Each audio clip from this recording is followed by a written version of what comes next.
Now, as you might well know, President Zuma has been honored by the continent to chair the infrastructure development trajectory of the continent. Now, this the continent did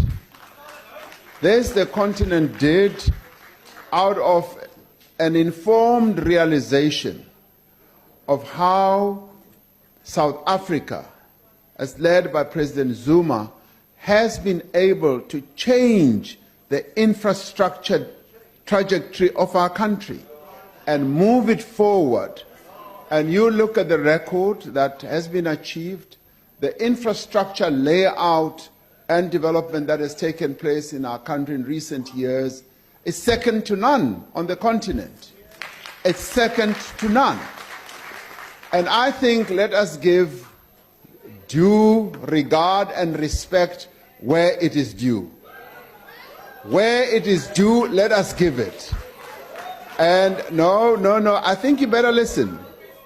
You may want to condemn President Zuma for a whole number of things and so forth, but I think we should also focus on what our country has achieved.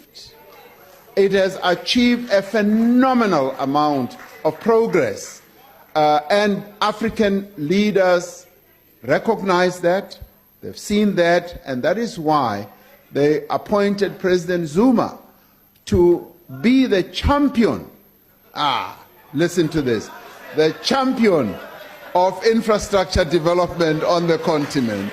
Yeah?